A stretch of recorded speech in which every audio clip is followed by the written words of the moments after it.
1, 2, Standing go. by.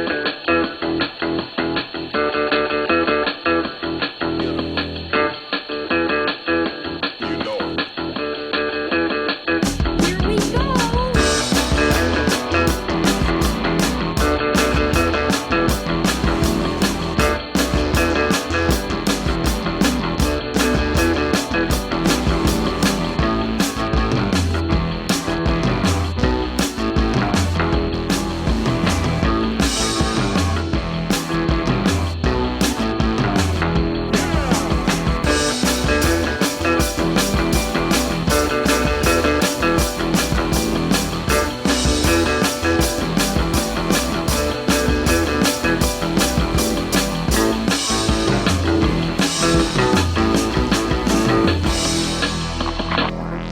Hey everybody, you're listening to, and if you're on our live stream, you're watching the Comic Book Bears podcast. I'm Bill Zanowitz, I'm Steve Morey. I'm Caleb Alexander McKenzie. and we are your hairy heavy homos that talk about comic books, but you don't have to be a hairy heavy homo to listen in. And we don't have a movie episode this week. After Shock. 3 episodes, we give a little bit of a break. I know some people went to the movies, but we're not doing a movie-oriented episode this time around. Is a nice break. We're going to get back to our regular roundtable. We've also not done much in terms of news lately, so we've collected like a few news tidbits that we'll be addressing right at the top of the show. How you guys doing in this heat? It seems everybody's contending with it. I don't mind it. I hate it. I don't like heat. I It's the haven't been to, humidity. yeah, and I live in Arkansas. where Heat, you need to be able humidity. to- I don't like being hot. Yeah. Ever. I Well, like it's to too sweat, bad because but- you are. I don't know what Thank you. You're just saying that because I had a birthday. Yes, it was somebody's birthday this week, wasn't it? And what? Also, the birthday not just of you, but of our fine nation. They always have to bring that up. You know what peer pressure that is? You know, I can't imagine what people who were born on Christmas go through. It's the same thing. It's a exactly the syndrome. same There are thing. fireworks, but none are for you syndrome. It's a very, very lonely angst that takes over you. But Yeah, I did have a good birthday. Yeah. I'm always get off. older and have get older and have 3 dogs, and that fireworks thing becomes a different feeling. So there's fireworks, and fuck every one of them. You don't want them to be for you. Yeah, you know, for me with fireworks, like you seen them once. Yeah, I've never been, and I really hate like because we're not in an area where we have like the neighbors shooting stuff off. I mean, that's just not the kind of just not the kind of neighborhood we're in the suburbs here. And I know not everybody is in that kind of bracket, and not everybody in the suburbs is in that kind of bracket either. You know, We not only have the one fireworks. bad apple could spoil everything. Yeah, we not only have the fireworks, but we have the assholes who go out and like shoot their guns in the air. Like, and I'm just like, hey, those bullets are coming down somewhere and into somebody. So maybe stop. Yes. I mean, we have the same thing. We actually, my dogs are usually fine. They completely don't care about fireworks, but Minerva saw our neighbors across the street in the street shooting them off, and that freaked her out to no end. She jumped on me and was like shaking like crazy. And I was like, oh my God. And then, of course, you know, after they went back inside with all the other fireworks going off, guns going off, she was like, absolutely ignored everything. I don't know. I think it was just the fact she could see it. I think that was was scary to her. Oh, David Hazan has just joined as well, and he is reminding us that he's in the southern hemisphere where it's cold. I would be very happy to join David. I would be, you know, I would. There's an old Human League song, "Up Here the Summer's Shorter and Winter's Very Cold. I'm looking forward to the life my lonely life. I'm looking forward to the peace my lonely life will hold." I'm like all aboard with that. I would be fine in like a cabin with snow coming down at this time. There you go. Death Drop. Speaking of David, by whom? Mr. David Hazan. Mm-hmm. Among others, among a very other former. Oh, and Lucas, that's true. Yes. So, and you know, David did continue here, beating the meat with the comic book bears. I mean, heat. Yes, heat. Yes, Yeah. beating the heat with the comic book bears. Yes, It's a family show, sir. it is family. We also have Kevin Quass. Oh, Kevin, hello. Joining us. Yep, great to see the Hey, buddy. Bears live. Hello, Kevin. Part Thank of you for the joining us EOC live. Slack family. Very happy to have you aboard. Try not to Welcome. Well, I mean, besides the I worry about because I've been so used to the movie episodes after like a month and a half of them that and it's I just think strange to get into a groove. We got a little bit break, but then next month we've got Blue Beetle coming out. So I mean, I guess we're gonna have to talk about that. So, but then we have we have decent breaks though. I mean, Craven and the Marvels and Aquaman. Yeah. It's all end of the year. And Aquaman's over the holidays, so God knows Yeah. when we'll be talking about that. So, But we've sometime got- in 2024. It's not a movie, but we've got Secret Invasion right now, so there's still a cinematic experience. yeah. I didn't say it was a good experience. I actually like it a lot. You I do? know it's not. Yeah, Oh, I'm enjoying that. I'm bored senseless with it. And this was the last property I thought would be boring. Well, I mean, I'm in the middle of you two because it's not what I was hoping it would be At all. But some of the performances, I mean, Olivia Colman in anything, she makes pleasantly evil just seem wonderful. I just love her torture/interrogation techniques, and just the comments that she, the report she has with Samuel L. Jackson is unexpectedly great. Mhm. And of course there's surprises and there's, some interesting developments, but it's not, maybe it's the pacing. Maybe it's the sense of urgency that I should be having, but I don't. Yeah. No, I'm just not engaged with it at all. Yeah. And to me, that was a big story. Hey, Tony. Yeah, we got Tony Gilkinson joining. Hey guys, how's it Tony. hanging? And we also have John Westoff giving cowboy horns. Hey, John. Oh, I thought that was Indiana Jones. Maybe it is Indy. We did name the dog Indy, but so I did see that. I saw that movie, the latest Indiana Jones. It was a lot of fun. I've seen concerts. Yeah, you've seen live music and live performance. Camelot with a new book by Aaron Sorkin. I saw that yesterday. That was my Broadway birthday show. I also saw a punk rock musical, which was about it's called Good Vibrations, basically around the Good Vibrations label in Northern Ireland in the late 70s. So it had music by Irish punk acts like the Undertones and the Stiff Little Fingers, and I saw that.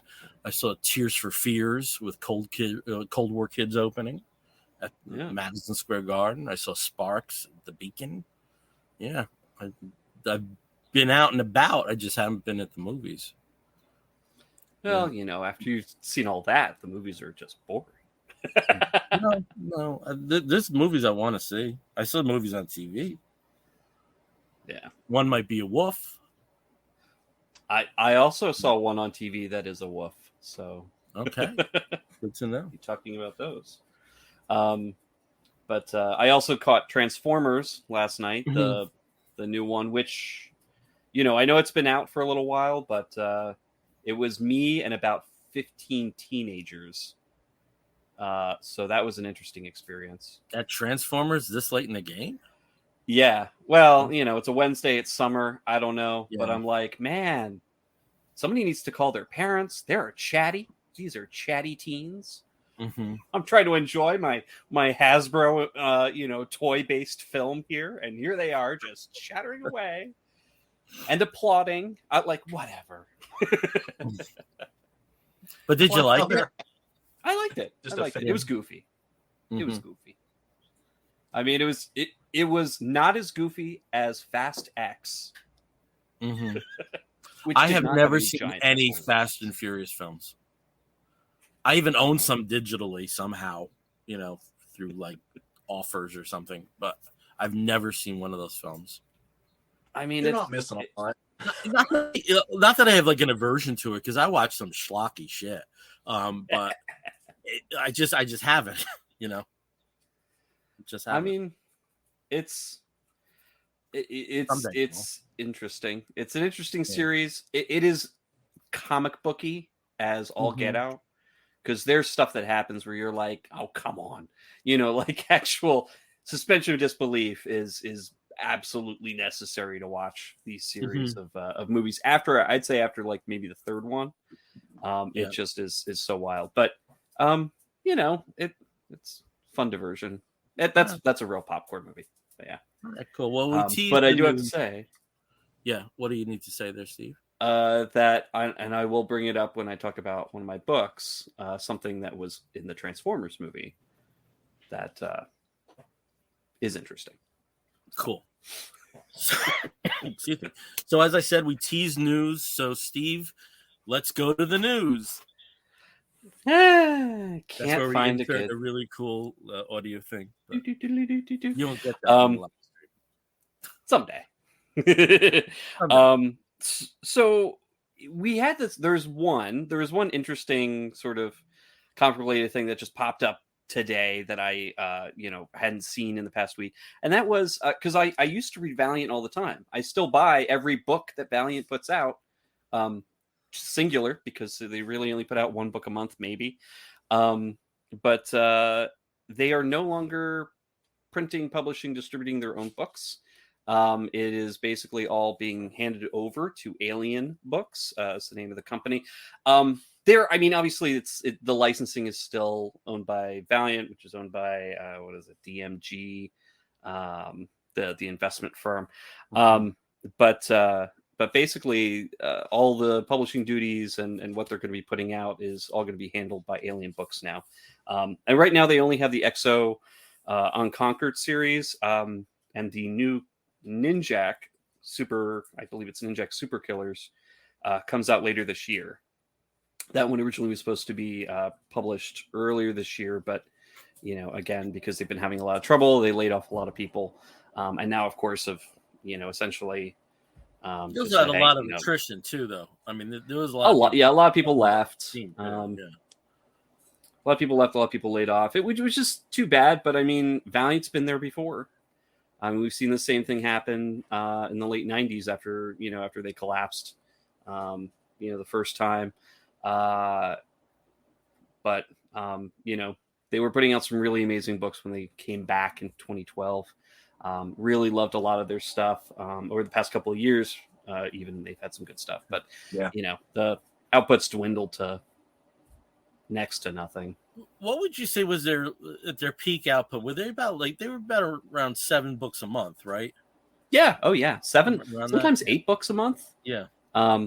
Just looking at the back flap, what they would just say, like, what we're publishing this month. It was always a full page. So. Yeah, especially during the Harbinger era. Like that was, I think that was kind of when they were at their peak. Yeah. Oh no, I agree. I think they were hitting some really great titles out there, and they always attract a ton of great talent. Wonderful artists, wonderful writers. I mean, Lemire is writing for them. Valyakov. Let's see. Lee Sharp is doing Exo Man of War for him right now, and it's amazing. Oh yeah, exactly. Yeah, it's gorgeous.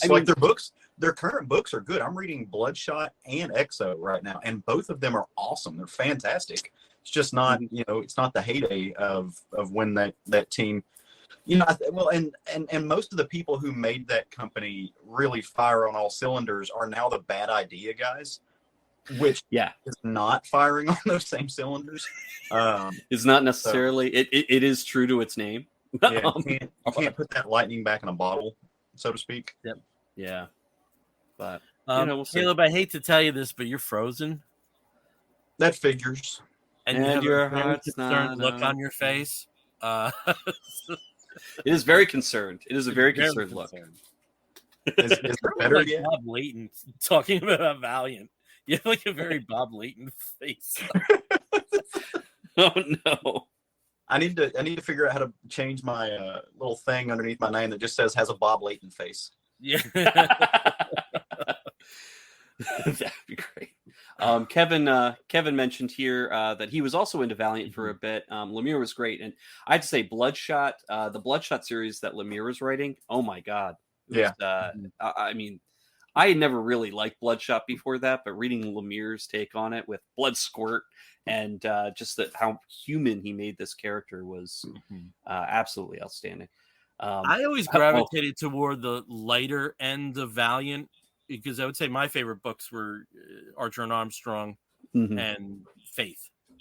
So I always seem to go toward the lighter end of it. There's a lot absolutely, but just because Quantum and Woody, only so many dollars you can spend. Exactly on stuff.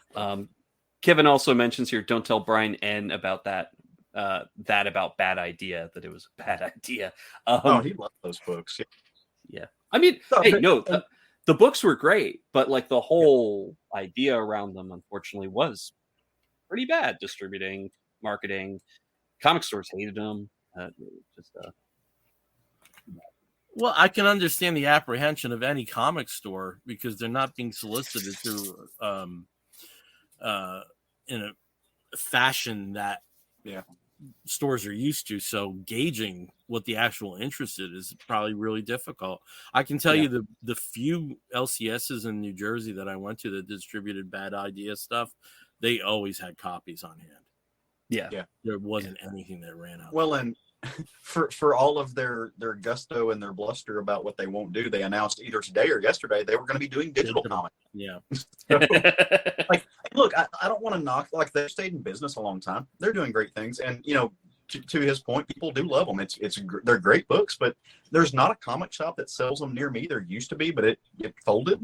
And Brian will be the first one to tell you there's ways that you can go about getting those books without going to a comic shop. But I've got plenty of books. I don't need to jump through hoops. If you're going to make me jump through hoops, I'm going to spend my money on something that's easily accessible. This is entertainment to me. This is candy at the store at the register. I'm not going to like I just want to reach over and grab the sweet and then walk out. I'm not going to fucking work for a chocolate bar. I mean, I always appreciate the, whether it's like what was the, Kirkman's done this a few times with books that were at least initially only available at the shops. Right. And Exclusive. I don't have any problem with that, but it seemed that Bad Ideas mentality about it wasn't as beneficial to the shops. It was more of a publicity. It was just mining publicity, and they didn't really. I didn't get the feeling they gave a rat's ass about the stores. Well, they don't, but they'll also, and to their credit, they'll tell you that the whole thing behind their idea was to create, it was to create a collectability sense.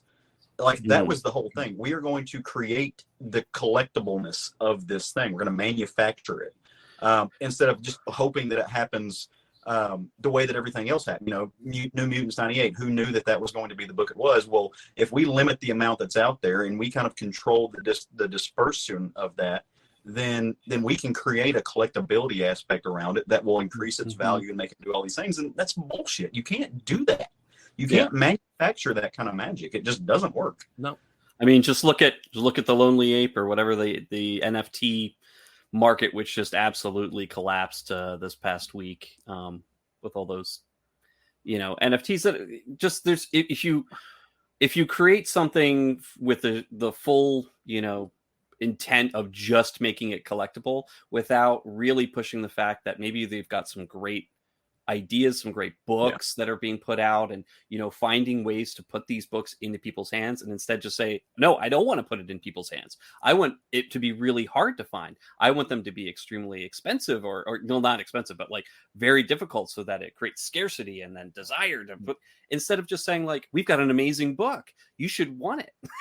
You should desire the great story or the great art or the team that's on this book, rather than like, oh, I got to collect it because it's going to be worth something because there's not so many of them.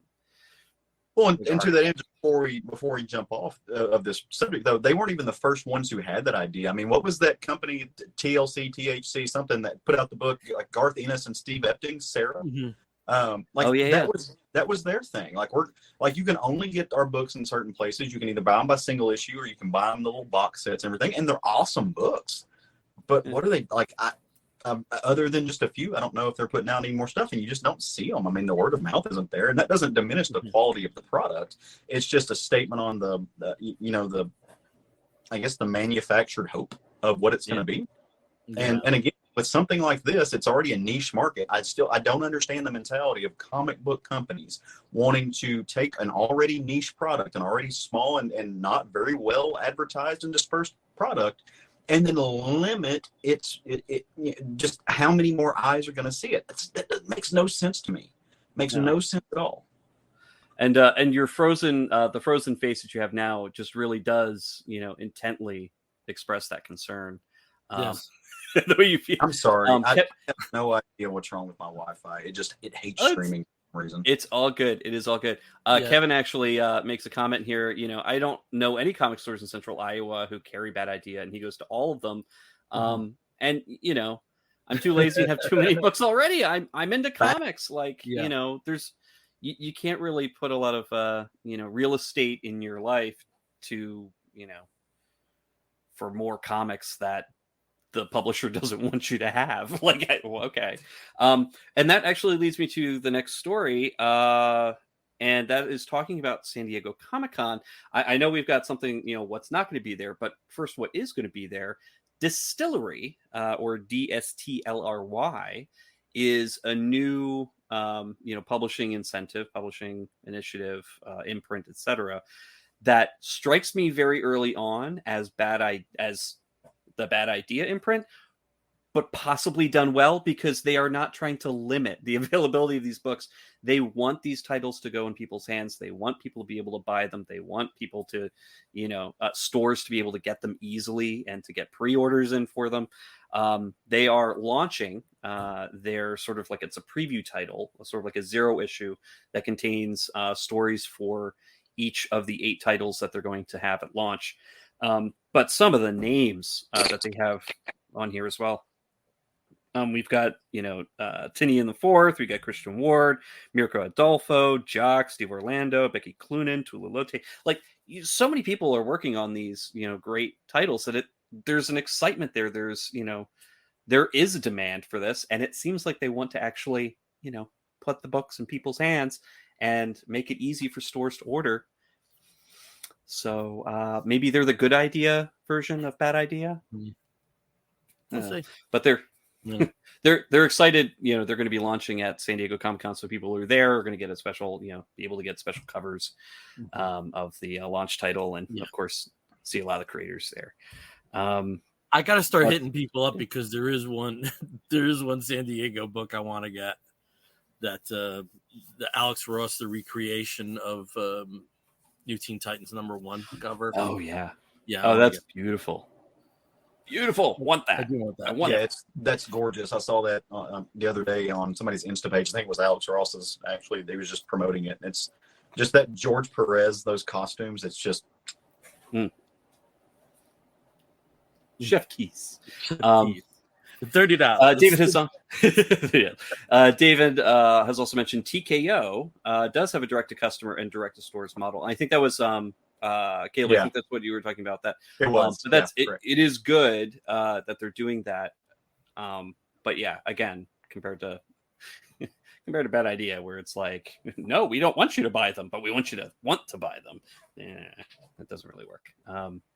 But yeah, speaking of DC is actually going to be back on the floor. They're going to have a nice big booth. They did not last year when SDCC came back from the COVID hiatus. And they've got plenty of great panels. They're going to be talking about Dawn of DC, a lot of the new launch titles that they have there. They're going to be talking about Night Terrors, Night with a K, which is I've heard Night Terrors this week, and I've heard it's not bad. Yeah, from people who normally say it's bad. So I'm looking forward to that. I mean, it looks pretty cool. It's a lot of tie-ins, but some of them are actually going to be taking place instead of the standard titles. Yeah, it's much like Convergence to to allow the regular teams to get caught up and it's the same format, 2 issues for a lot of them, and interested to see what that's like, because the free comic book day preview didn't knock my socks off, but I do think that some of the places where those stories can go, they're just inherently interesting. So yeah. Which and like you said, some of these teams on the regular titles, you're going to come back with fresh start, especially for the Flash and Wonder Woman titles. Mm-hmm. They're going to start over with number 1s after hitting their 800 milestone issues, and eventually Legacy numbering is going to come back anyway. Yeah, I think Wonder Woman's 900, isn't it? Is it 900? Might be. I don't know. What are the other? I don't know. Yeah, they'll be coming back with the Legacy numbering in a while, so don't worry about it if people are worried about, I've been collecting all this time and now they're starting back with number 1. It'll be there. So Wonder Woman, the most recent was $7.99. Okay, Yeah, so it's going to be 800. They're both 800. Yeah, okay. Yeah. But that's pretty cool. I'm glad that they have the panels, and actually one of them sounds really great, and I wish I could see it. And it's Between Two Toms, where both Tom King and Tom Taylor are going to be in conversation on their work and what they're looking forward to. So that'd be pretty cool. Marvel, of course, also has a pretty big presence panel wise and comic wise on the floor.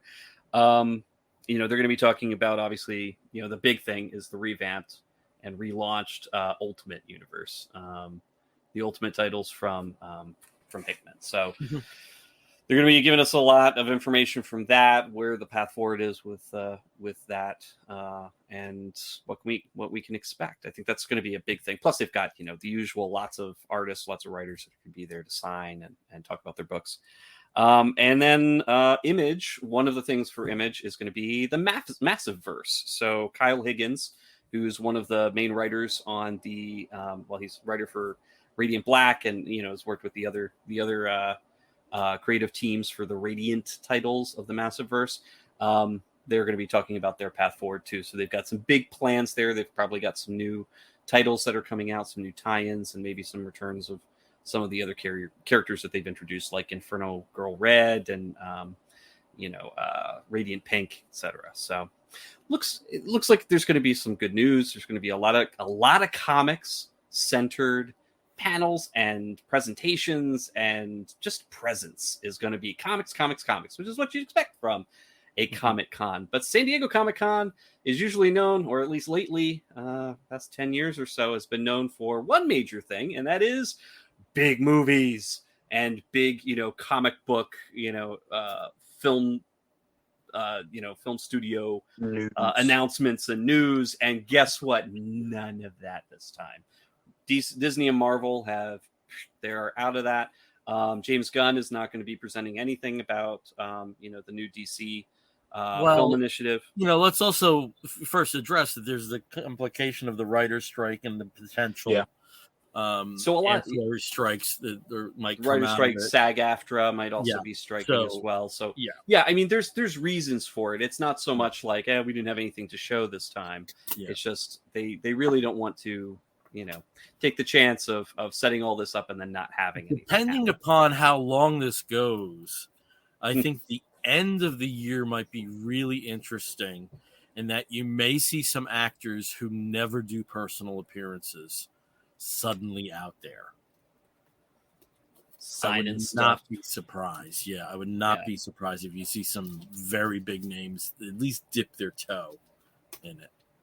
Hey, it can be lucrative. It can be very lucrative. Just ask, everybody who shows up at Dragon Con every year, and just ask any cast member of The Walking Dead.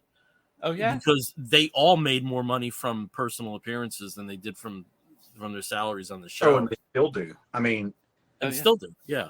Even the guys who are like, and it's a cash business effectively. Even if you're running credit cards, it's effectively a cash business. So, what a racket! Like I told you, my friend's wife was up for the Tova Felcha part in The Walking Dead, and I did a little research about how much, and then she's like, "Oh God, now I really want to get this part." It's fantastic. If you're depending a upon the featured franchise zombie. that you're associated with, it can be a cash cow for life. Star Trek. Oh yeah. Star Trek, Battlestar Galactica. People from both, the original series and the new series, they show up. They, have lines wrapped around to sign stuff. So it's pretty cool. All the wrestlers, all the Harry Potter actors who were in one thing. I mean, those people make all the Power Rangers that are still alive. Like they're making money hand over fist. I mean, I don't know how much, because I do think that in terms of the recognizable Power Rangers, yeah, but I think after you get past Zeo, it's diminishing return how much interest there is in the personal thing, unless it's somebody who broke out like Rose McIver, like Rose McIver, yeah, right. Yeah. I mean, they're still making a lot. Like they're still making it's worth them being there. Or they wouldn't be there, so they're still making money. Absolutely, yeah, exactly.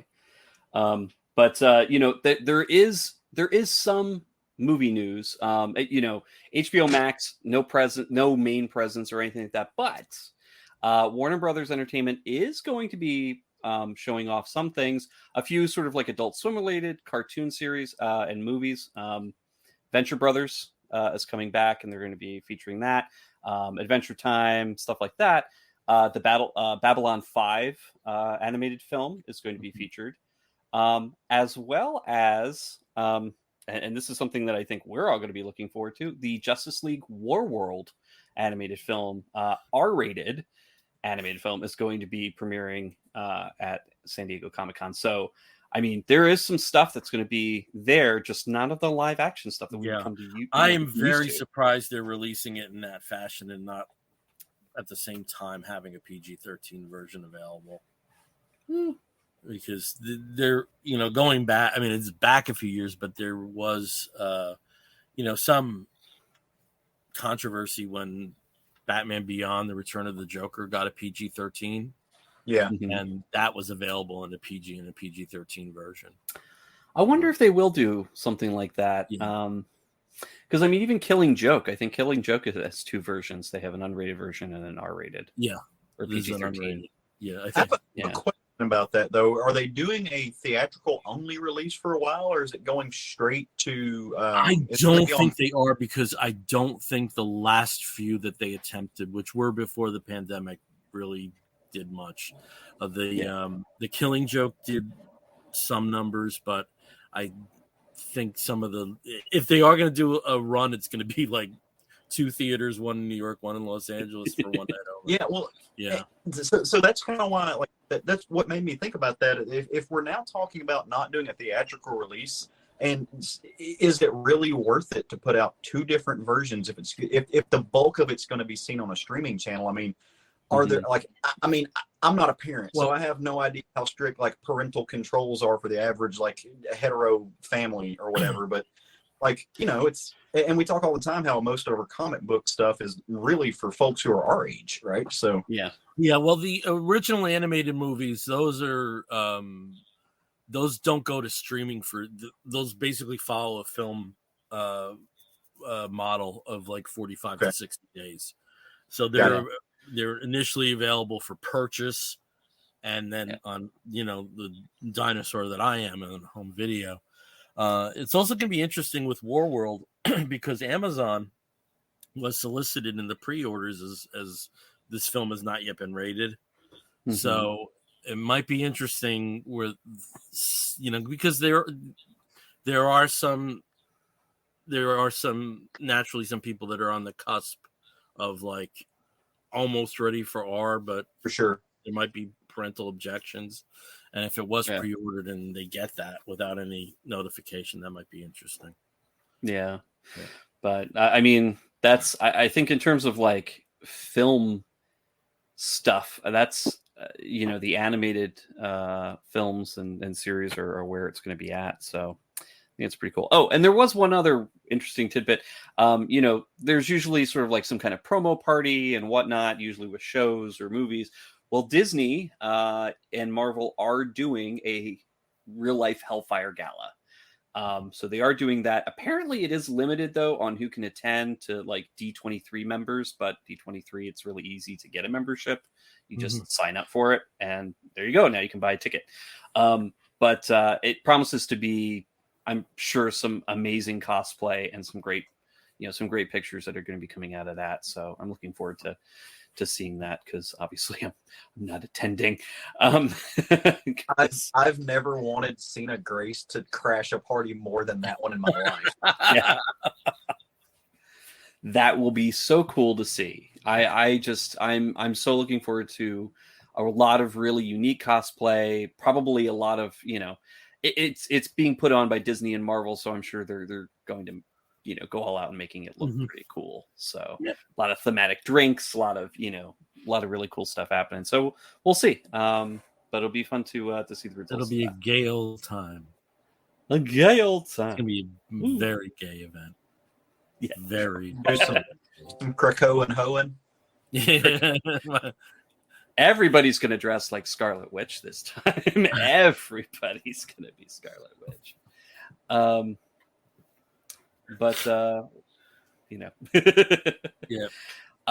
Yeah, that's all. I mean, that's all I have for San Diego Comic-Con news. It is starting in 2 weeks. Starts 2 weeks from today, on the 20th, and goes 20th, 21st, 22nd, and 23rd. So if you are lucky enough to have passes to go, enjoy it for us and let us know what you think, without it having, that giant hall age focus. I gotta say, I really miss when G4 would cover it. I loved watching G4's coverage, and they could really take a few cues from Star Wars Celebration. Yeah, how to have content available. I agree. Well, it's interesting. Like, as much as I have like the FOMO, the fear of missing out for like some other cons, Heroes Con, New York City Comic Con, C2E2, I never have that for me around Comic Con, San Diego. And it baffles me every year. Like, I always have this resurgence. Like, my comics like friendom really is East Coast based, even though I'm in like mid-America in Arkansas, down in this little cesspool of a shithole. Like, most of my people are East Coast based, and so it's always strange to me. I was like, it just really kind of focuses that. But also, San Diego Comic-Con, that strikes me. It's a show I would love to be invited to. Yeah, you know what I mean? Because that's a very different experience. I just want to be somebody's arm candy to the Eisners. That's all. Yeah. Like, just let me be your arm candy to the Eisners. If Zach gets another one, I'm gonna be his boo. That's all I want in life. There you go. Hey, goals. We all gotta have goals. Yeah. What else you got, Steve? That is it. That is it. News-wise. Well, we have a couple of other things. We talked on the TV front mainly about how bored we were about Secret Invasion so far, but for the other end of it, the other company, this happened during our break. They did announce that Superman and Lois is returning for season 4. Yes, somewhat abbreviated season, and more than half the cast has been released. I have to say, I watched up until the 3rd episode, and then everything got busy, but I mainlined episodes 4 through 13 recently, and let me tell you, that is one terrifying take on Lex Luthor. It is very promising about where they possibly could go, especially since Cudlitz is going to be a regular cast member. It was like jarring, I have to say, about those last 2 episodes. There's some dark shit. And they are going to be making the move to Metropolis, so it's no longer going to be. That's rumored. That hasn't been confirmed. Really? That's rumored. That hasn't been confirmed. But it would make sense. It would make sense. Given that everybody that's gone is living in Smallville. So, I mean, I guess they could make in the first episode, just Clark and Lois walking around going, "It's really quiet. Did everybody move away? I guess everybody moved. Oh well." I also have to say, because it seems, no matter what situation you're in, unless you have a renewal for 2-3 years down the road, you're seeing more and more shows treating a season finale as a series finale. Yeah. And they would have left Superman and Lois on a very exciting end. Yeah. The way that they provided it. Yeah. I like that. Pick it up. And it was also unfortunate for the other CW show, Gotham Knights, which did perform better than expected. And it was better than I thought and it has would. a fan following, but that was unfortunately canceled with 13 episodes. Yeah. It's my fault. Well, at one point there was a lot of speculation because the CW was very open about wanting to continue with at least one DC-oriented series. That because of the cost, Gotham Knights may have been the more sensible choice to continue. Interesting. But they did find a way to make Superman and Lois season 4 happen. Yeah. Oh, it will be weird. A little bit of news, and I think there were some other bits that we talked about, but nothing's really coming to mind. Something that's comic adjacent, giving a former show that was on CW, and something that I know Steve and I have talked about ad nauseum at length for years. Is the Nexium controversy. There was the announcement today that Allison Mack did serve out her sentence in Brooklyn, and she is a free woman. Yeah. Well, that I'm sure she's got an exciting chapter planned for her next. At the very least, it'll be an interview, and something like that definitely could have formed the basis of a third season of The Vow. Yes. They could. I mean, the second season was all about the trial, and the third season could be, the aftermath. And Nancy, and I never expected to come away with sympathy for Nancy.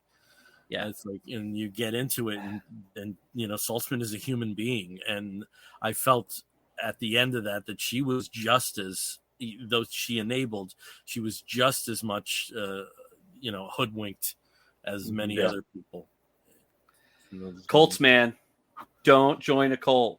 Yeah, don't join a cult. Call your dad. Call your dad.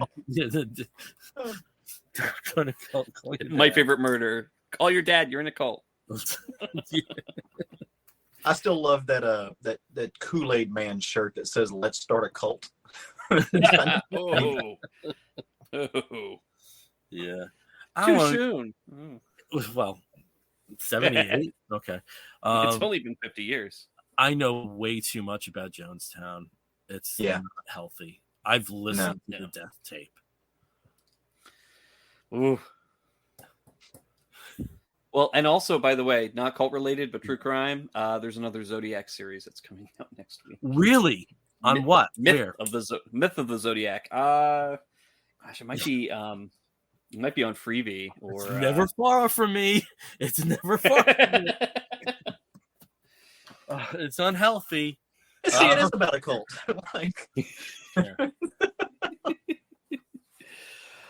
Should we get into some comics? Can we get away from the cults and talk about comics? Sure. So my comic is about cults. All right, so I understand both you boys have Marvel books. I think we do. Caleb has 2. Steve has 1, but both Caleb's are annuals. They are. So maybe let's start with Steve and then go to Caleb for 2 books in a row. Sure, I think that'll work. So, my my book here, I was playing with the idea of going and talking about what's going on in X-Men, because that's what I tend to read mostly. And of course they're doing the Fall of X. That's happening. I do have a question on that. Sure. With what you're talking about, does it cover, because I'm not reading it, but I've heard people belly aching. Hank? Is Hank covered in your? Sorry, at some point. Not at all. What's going on? Not at all. I'm a Hank McCoy. Yeah. Okay. Yeah. Okay. Oh, Hank's. Somebody's got to tell me what's going on with Hank. Okay.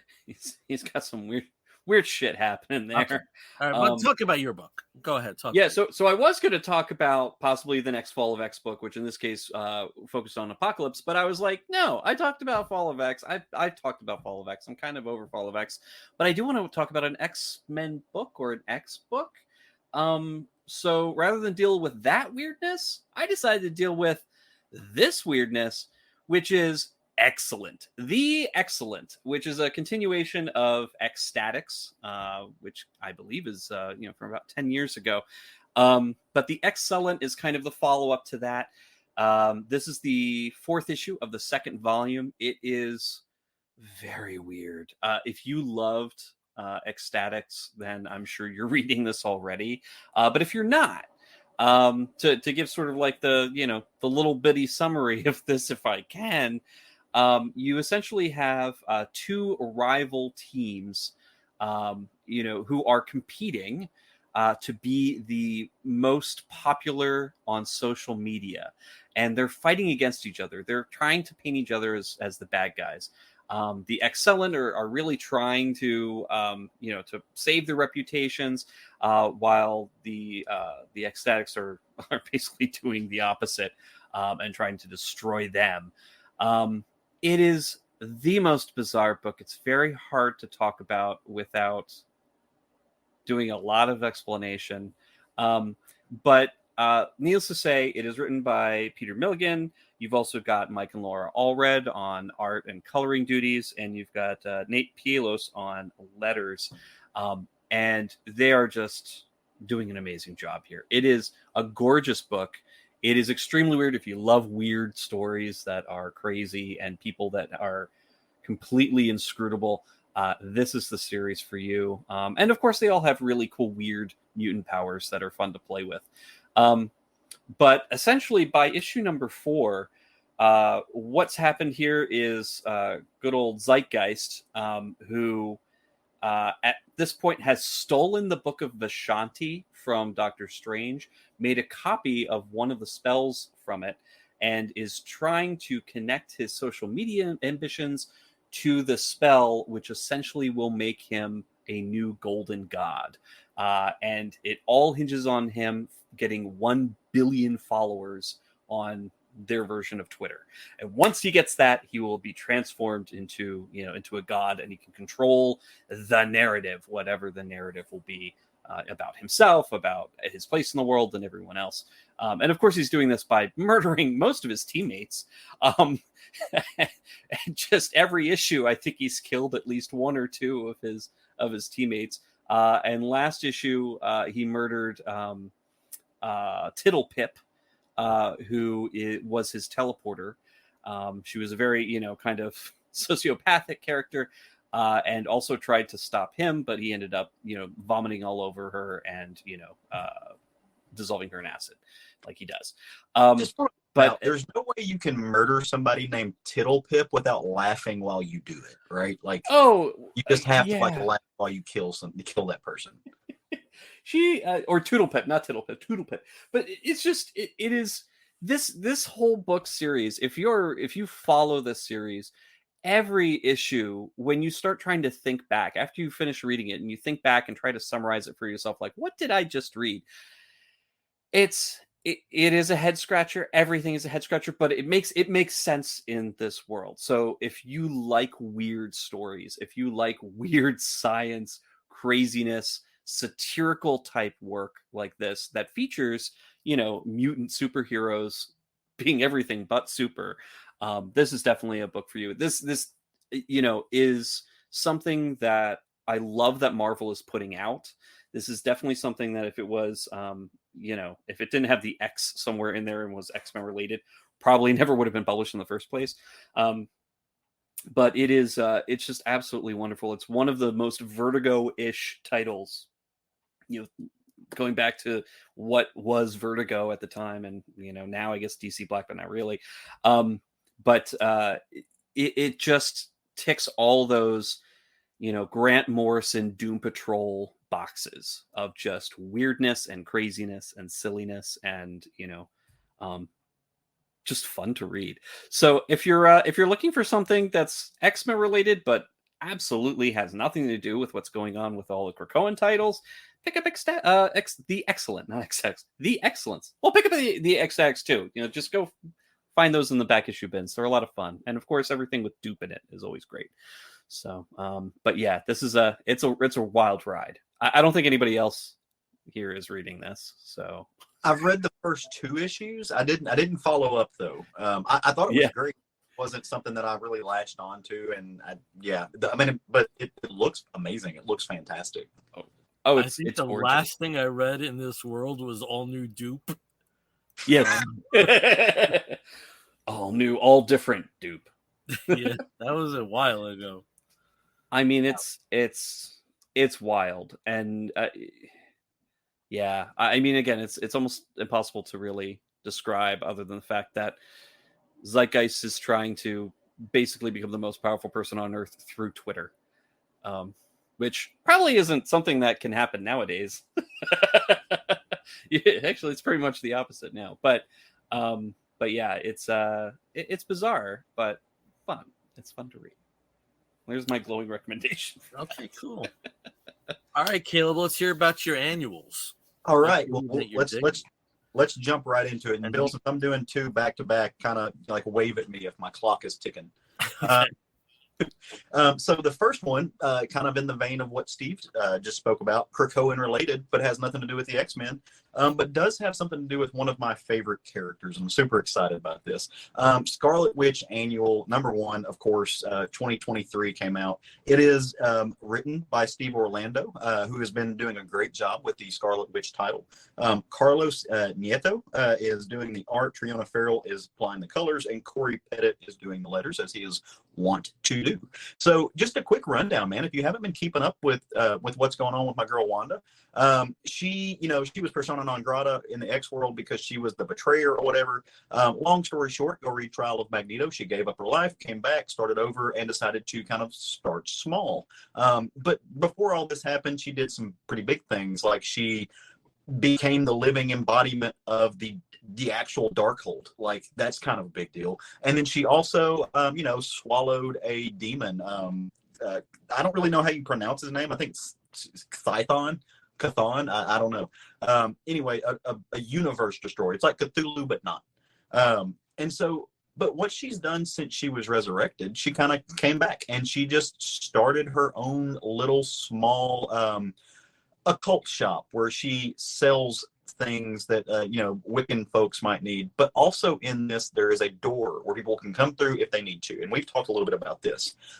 In this annual issue, though, we get to see her, and as you can see from the cover, we get to see Wanda be reintroduced and team up with an old friend. Her old mentor, Agatha Harkness, shows up because, quite frankly, now that Wanda is the living embodiment of the Darkhold and has swallowed Chthon or Scython or whatever his name is, there are people out there in the murky edges of the universe who are ready to take her out. Like, they want that power for themselves. And so our old friend Agatha has to come back and try to see where she's at. And she is going to test the waters to really see how strong Wanda can be and what Wanda's breaking point might be. And so she shows up one day, poisons her tea, shenanigans happen. And ultimately there is a rekindling of that friendship. I'm not going to spoil it for you. Go check it out. Nieto's art is wonderful. I think it fits in great with the look that she's going for. It's a little, just a little bit kind of stock. So, I mean, that's an issue, but I mean, there's beautiful patterns throughout the book, gorgeous colors. You just get to see a lot. Like, these action scenes are phenomenal. And at the end of it, as all good things, there is a twist where we see that maybe the rekindling isn't so mutual as we might think it is. There are other things happening here. But really important, and something I'm kind of excited about, is a nod to Scarlet Witch #6, which is going to come out, I think, next month. And we're going to get to see her touch base with her boy. We're going to get to see Wiccan. There's a letter from Billy that's written in the back of this book to his mom, just saying, hey, we're coming into town, from the planet capital of the universe that we've been running, and hope to see you there. So very much looking forward to that. I love this character. I love that they've grounded her. I love that they brought her back. She's still an incredibly powerful persona, but she is starting small. She's helping people, and I think that's the magic of this character. So the prelude to the contest of chaos that we are going to see come up between her and Agatha, it's going to be fun. I'm looking forward to it. And I know Steve Orlando is hit or miss for a lot of folks. Doing a really good job with this, doing great with this. So I'm super happy with what we're getting. And I'd be the first to say if I wasn't. So this is good stuff. That's cool. It's so hard with Scarlet Witch. I mean, some of the things that writers have done with her have kind of made it really difficult to give her own title sometimes, or to bring her in on certain things. I mean, she gets knocked around pretty hard. Like, she's a major force in Marvel Universe, but sometimes, Steve, that's a very good way of putting it. They manipulate the character in certain fashions that giving her own title is in a lot of ways untenable at various points. I mean, it's something like, if she's the most evil, like you said, she was persona non grata with the mutants because it's all her fault that so many of them died or were demutinized, essentially. I think that the Trial of Magneto did a really good job of sort of redeeming her and then making her a viable character that could interact with the X-Men again. And how long ago was House of M? Like, I mean, this is we're talking about something that's taken a long time. And then other things that they've used her for. Yes, she's got world-changing powers, but man, when you start actually putting them to use and then you destroy this universe, or you completely rewrite history, or you do all these other things, where do you go from there with the character when you've got somebody who's practically all powerful? So which is what I love, that they've brought it back home, and she's just channeling that to help people, to bring it back down to a focal point. And another thing that I've liked that Steve Orlando has done so far, but before I move on to my next book, is he is referencing her love history, but he's not linking her up with anybody right now, which is great, because that's another thing they've always done. She's either with the Vision, or she's with the Wonder Man, or she's with Dr. Voodoo. She's all this, like, they're all the time hooking her up with somebody, and just let her be. Like, let her figure, like, let her have 5 minutes alone before we try to make her fall in love with somebody else, or have somebody else's kids or something like that. So just really, and dude, this costume, oh my fucking God. Like, I adore this costume. It is everything. I mean, it's definitely good. It's I would say it's actually a little bit more modest than other costumes she's had, and a little bit understated with the with the crown cowl thing that she has going on. But yeah, it's pretty cool. Ooh. All right, awesome. Book the second. I'm diving in. So we're going to jump over to my other two favorite characters, which are the Hulk and Bruce Banner. I don't know if you guys know this. Hulk fan, lifelong, love the guy. Have my little blankie right here. Bertel. Keeps me company. So this one is the Hulk annual #1 that we just got, and this is actually a little bit of a precursor to the Hulk #1, which I have not spoken about yet on the show. I'm kind of biding my time. I know some other podcasts hit it pretty hard, and I messed up and I listened to them first. So I'm always weird about talking about a book after I've listened to it on other podcasts. I feel like I'm channeling somebody else. But this is called the Viridian Project. That's the main focus of this Hulk annual. Written by David Peepoys. Ko Mahado does the art or the lines. Edgar Delgado does the colors. And again, Corey Pettit doing the letters on this. I will say this new Hulk #1, extremely good. Absolutely love it. Great change of tone from what we've seen in the past, like the Kate Otley run. Loving it.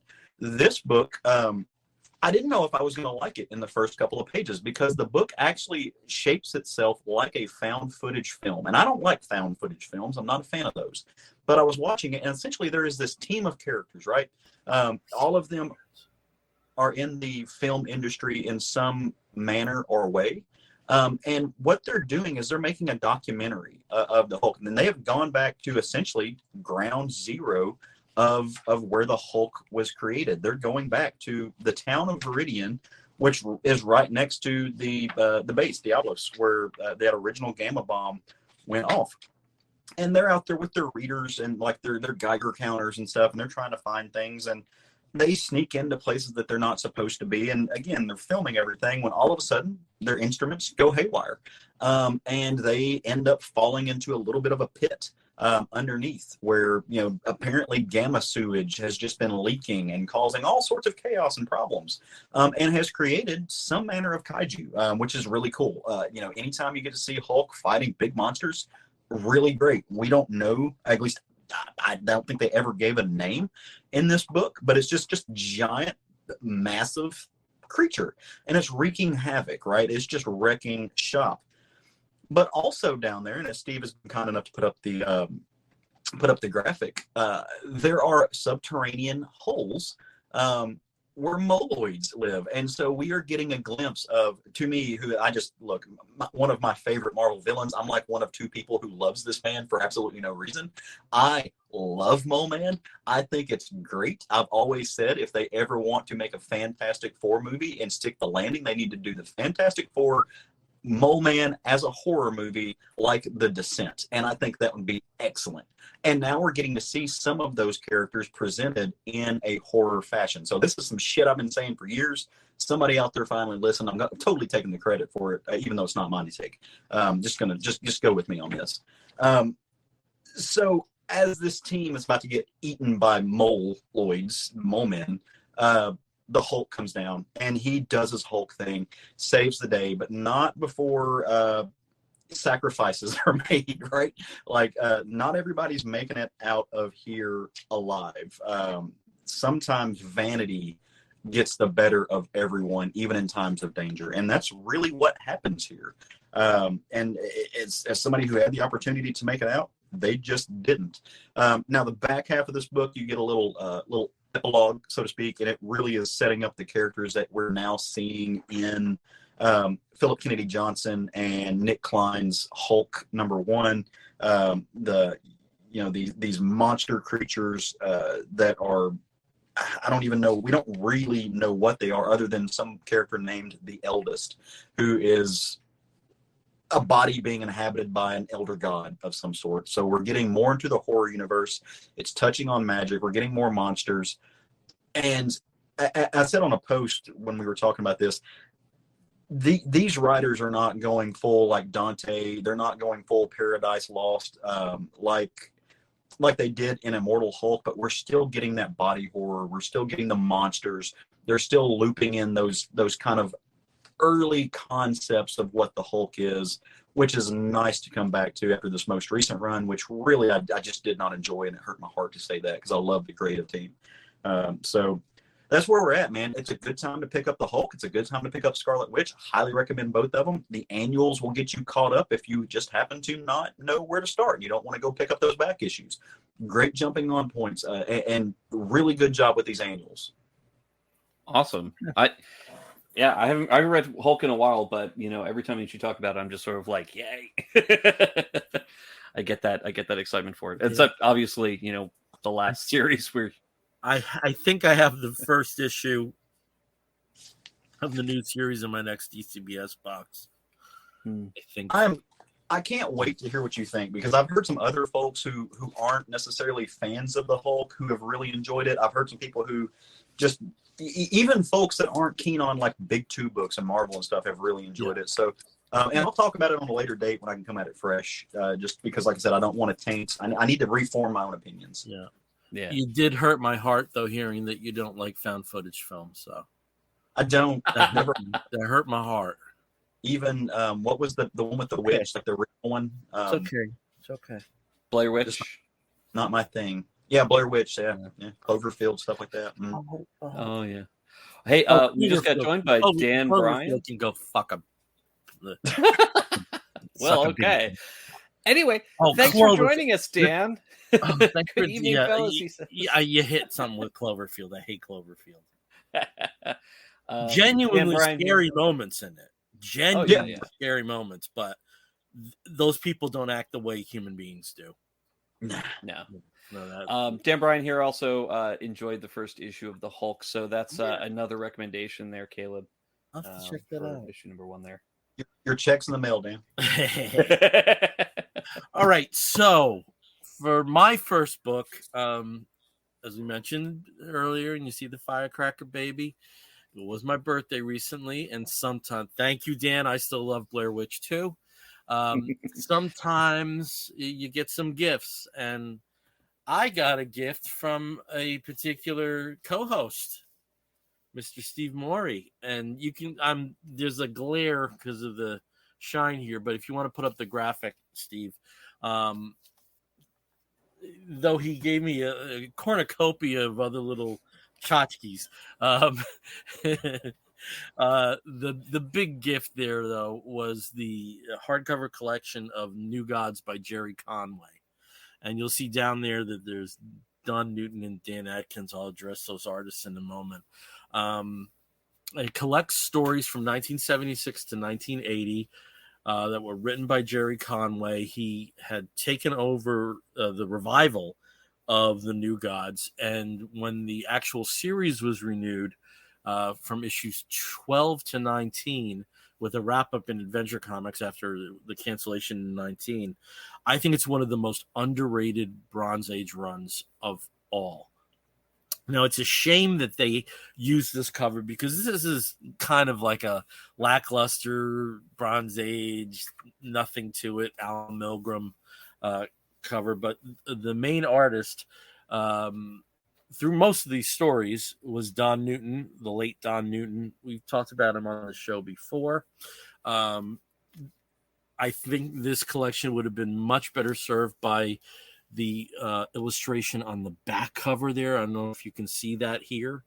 So why do I like this series so much? It actually reads like a modern comic book story.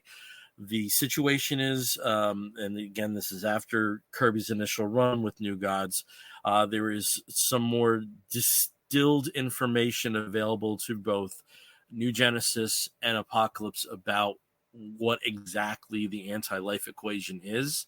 It involves Earth. It involves the military on the Earth.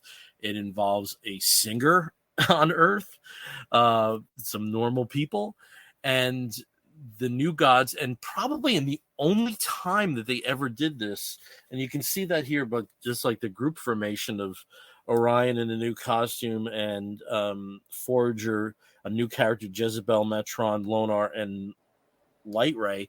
This is about the only time they've actually functioned as a superhero team in the way that you normally would think of a team. In a lot of the runs that we've had with New Gods, it was either Orion or Orion with a little bit of Light Ray centricity, and what didn't really have the feel of a team book, though there's some great stories in the various runs by Will Simonson and John Byrne. There's some great stories sprinkled here and there, but this is the only time I can think that the New Gods actually functioned as what you would think a superhero team. And it also was a time where they brought the New Gods more cohesively into the DC universe with the denouement, a 3-part crossover, which was the 1980 annual crossover between the JLA and the JSA, which also involved New Genesis and the New Gods. A bit of tragedy there, though it was very great to see for the first time George Perez draw the New Gods. The reason that he was doing so was because of the premature death of Dick Dillon, who was the regular artist on Justice League at the time. Dick passed away literally right after he sent out the pages for the first issue, and then George took over for the next issue. But I think anybody who would be reading this with the main story, which occupied the brunt of this, it reads like as you would like a regular arc in a modern story. It has that structure.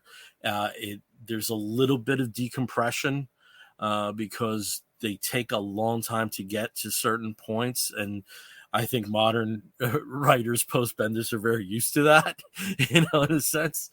And the art by Don Newton is just amazing,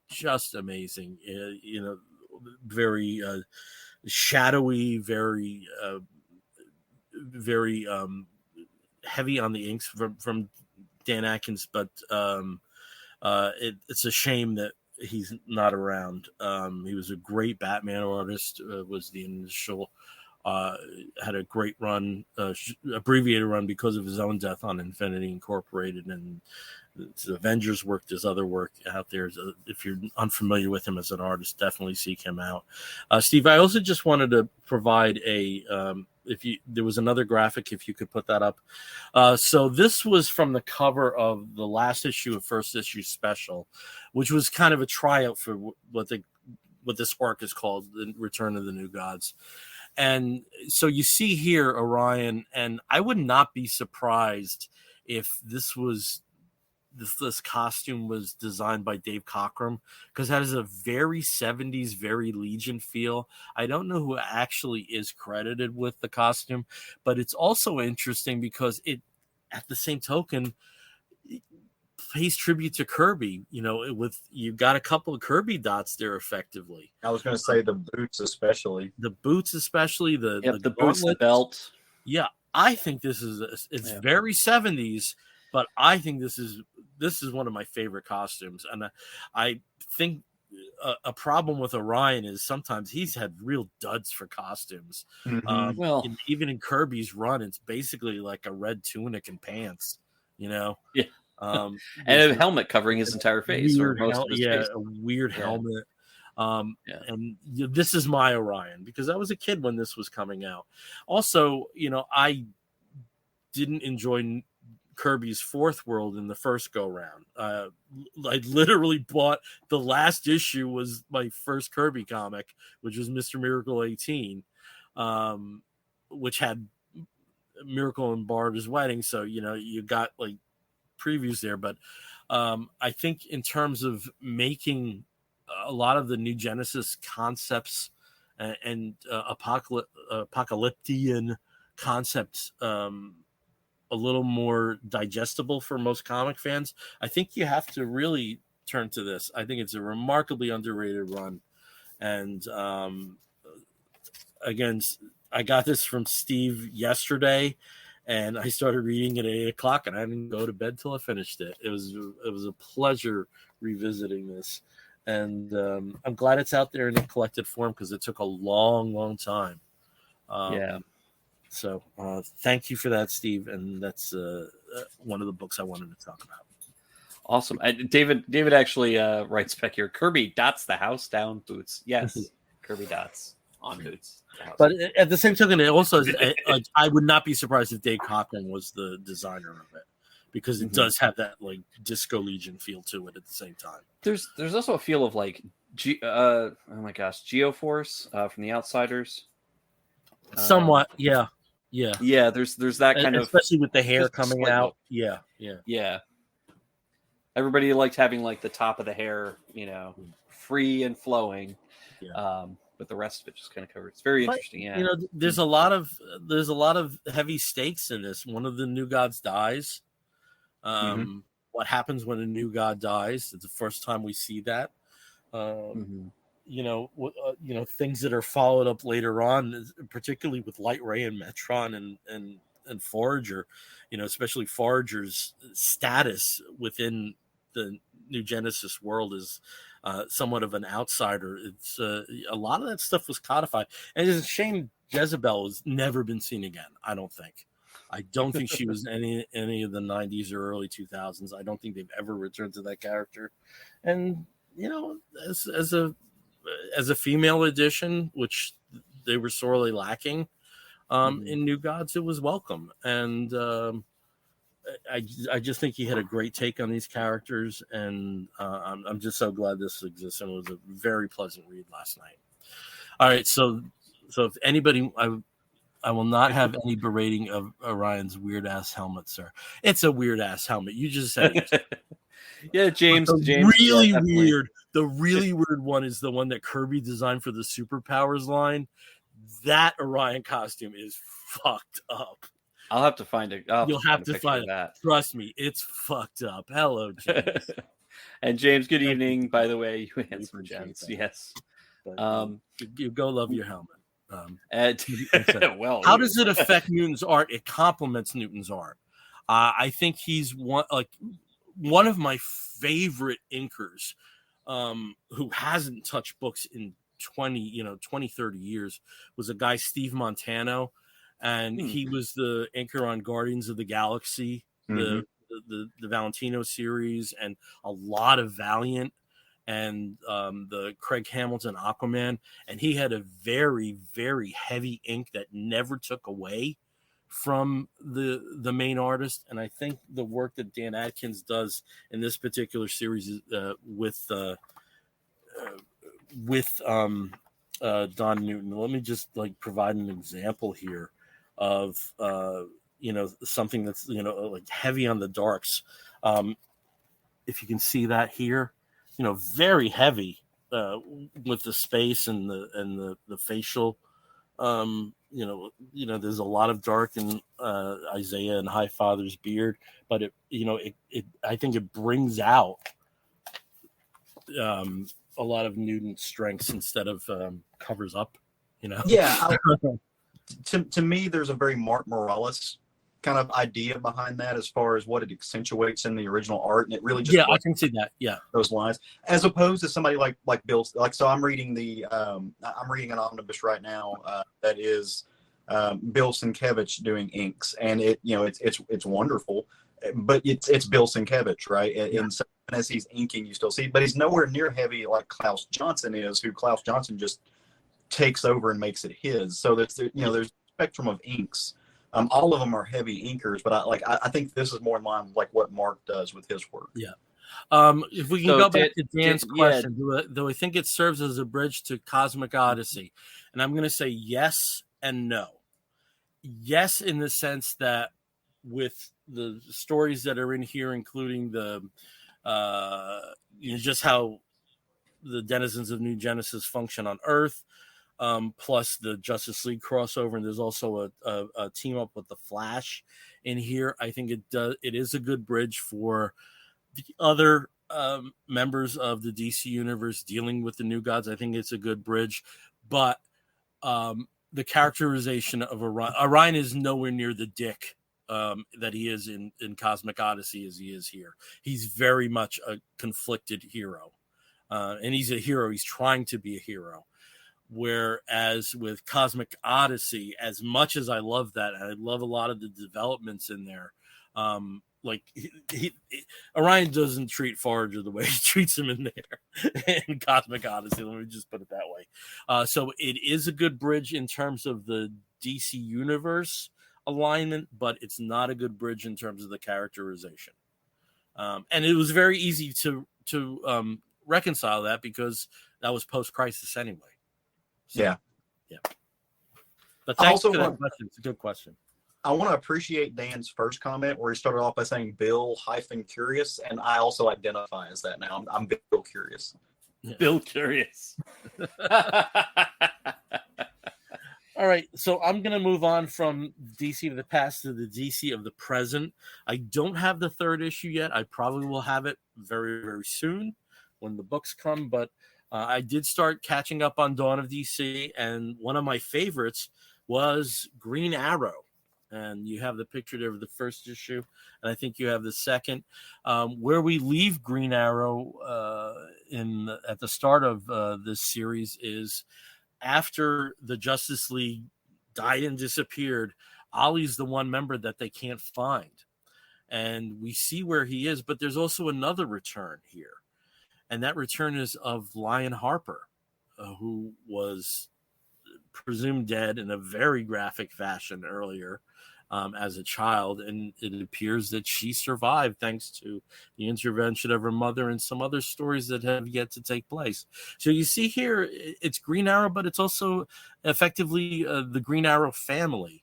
You have Dinah, Black Canary. You have Arsenal, also recently suddenly was revived. You have Connor Hawke in here. And it's the most cosmic story you could get with Ollie, I think, because there are some machinations of his and other characters reappearing and disappearing, And the third issue actually involves a Legion of Superheroes. So I'm really excited to see how that goes. But if you like Joshua Williamson, at least his early stuff with the Flash and how that was kind of like compartmentalized chaos early on, it very much has that feel. The artist, who I am completely unfamiliar with, I know the last name is Izaki, Sean Isaacus. Hey Bill, it's actually just Sean Isaacs. He's South African. I've listened to him on a couple interviews. Like it's kind of like James Tynan. It's not so pronounced. What else has he done? Because this work is really, really powerful. Oh, he's done some great stuff. So he did some of the Avengers No Road Home stuff. He's done a couple things at Marvel. I'd have to look up his CV to really tell you everything. Is this because this is the first DC work I'm familiar with? I think he did some DC work on a very short run, just here or there, and I forget what it was off the top of my head because I grabbed it based on his name. He was somebody I saw the first thing he did at Marvel, fell in love with the style. It was really great. And then like befriended him on Twitter before Twitter was Twitter what it is now. And we actually like used to talk all the time, which I got off Twitter and haven't spoken with him in a long time. Really good guy though, and a very talented. But I just love his sense of anatomy. Yes. It's these are archers' bodies. These are very much archers' bodies, and I think he did his homework. And that's one of the problems sometimes with Green Arrow artists. Sometimes they will have a shot, but it's a shot only a left-handed archer would do, and that's never been established that Ollie has that. I just really enjoyed everything about this and how much fun it is, because there's an element that I think is, in terms of the classic Ollie, like Ollie and Dinah are my favorite comic book couple, hands down. My favorite comic book couple, hands down. They're the sexiest. They're the I really wish that at some point there's like almost like a Thin Man version of that, because they could go, with Ollie's dough, they could go that route of, the gentleman adventurer and his lady, and a lot of booze involved too, like through here and there. But there's been a lot of Green Arrow runs. As much as I loved what Jeff Lemire did, it wasn't a lot of fun. And this is fun with Green Arrow, and I do think that's an element to the character that sometimes is missing, and I'm glad to see it here. And it's just a very good combination in a creative team. And of the dawn of DC, this while I do think that there are some books out there that we'll eventually talk about once there's a few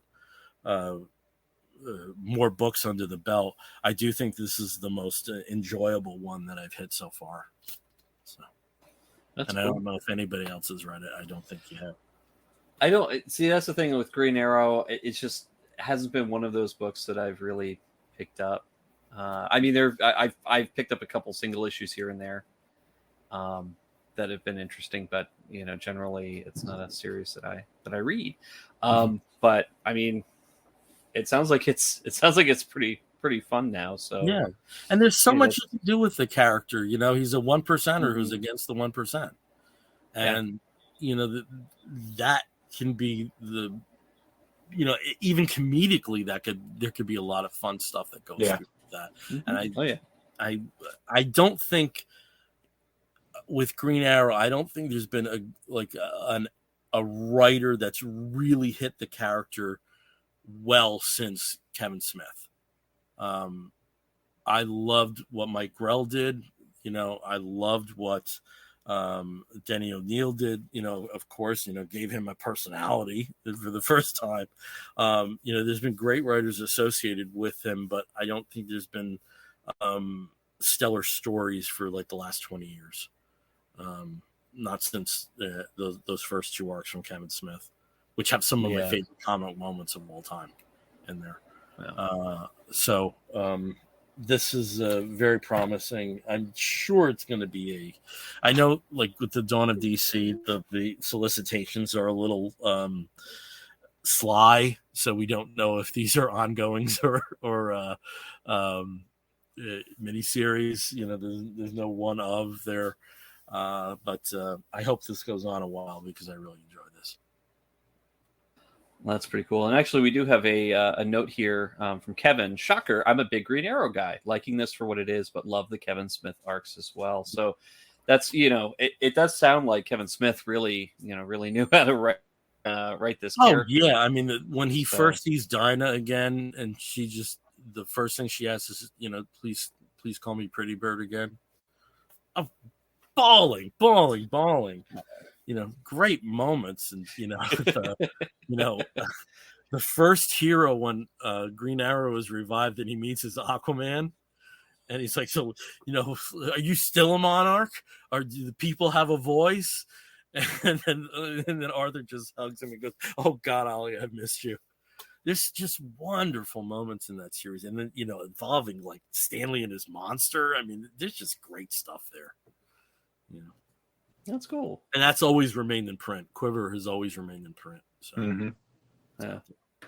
And according to Dan here, Kevin Smith's Green Arrow made him a fan, so that is good to know. Yeah. Cool. All no, right. I wish I had another Marvel and DC, but I do not. In fact, I just have an Image title. But it's a marquee. It turned out to be very much a marquee. It turned out to be a very important title. So, several months ago when it was announced, Robert Kirkman and Lorenzo De Felici were going to be turning to this new series called Void Rivals to follow up with their last Oblivion Song series that just ended a few months back last year.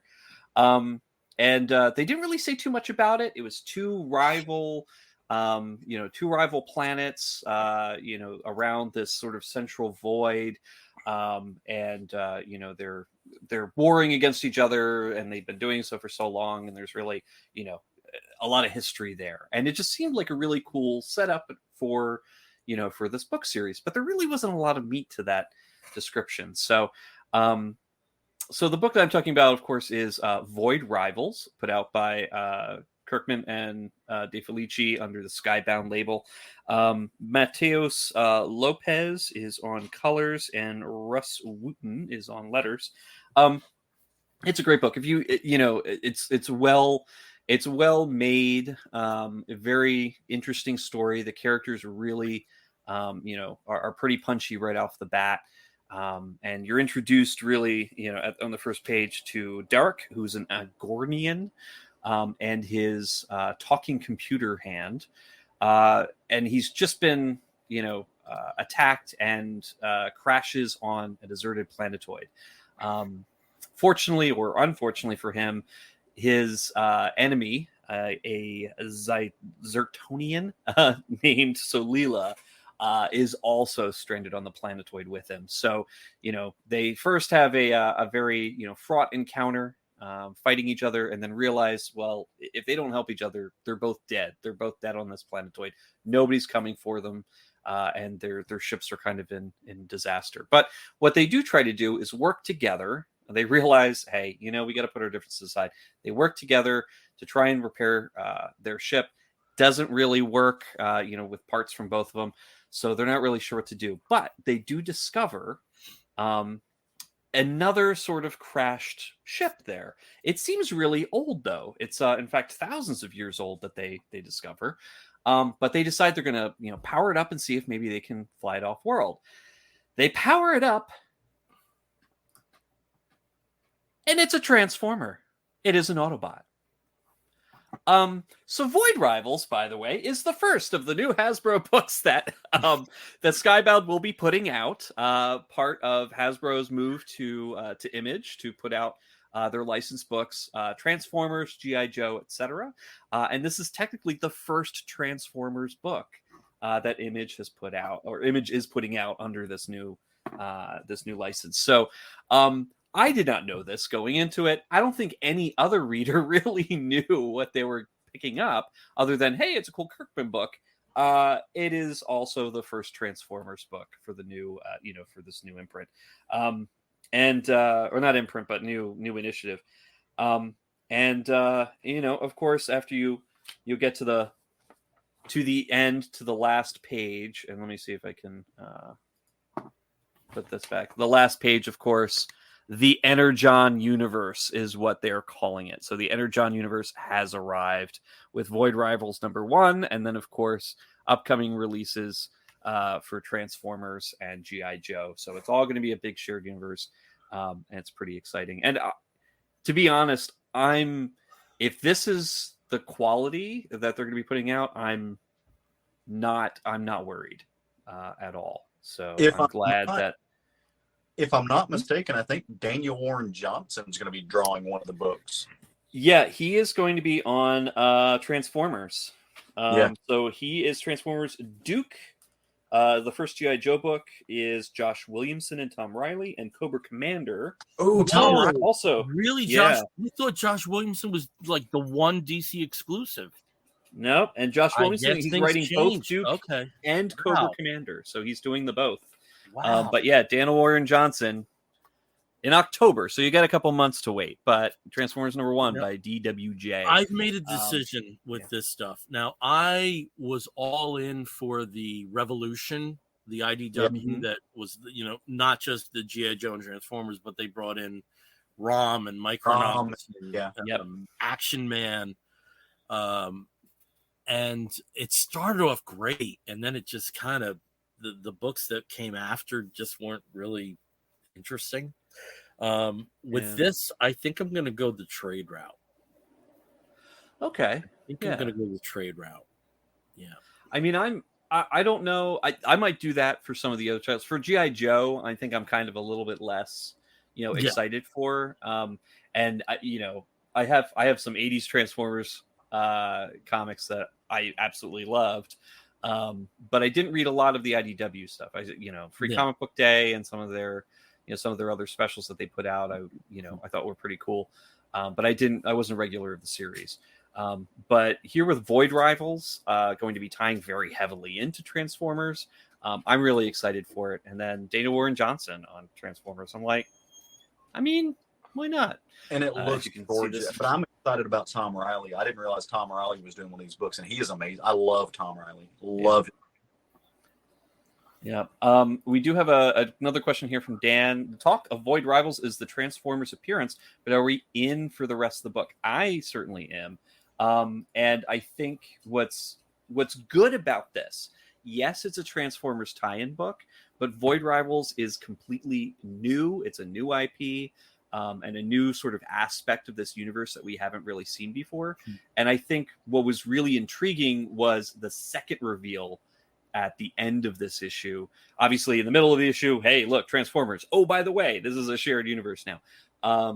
But the reveal for the Gordians and the Zertonians, how they tie together, these rival alien races, like what binds them together is a very interesting, double page spread at the end. And I was very intrigued about that. So I think this title, and again, based on the other, Oblivion Song, I loved. I followed that all the way through, even with all their big, pauses and whatnot between story arcs.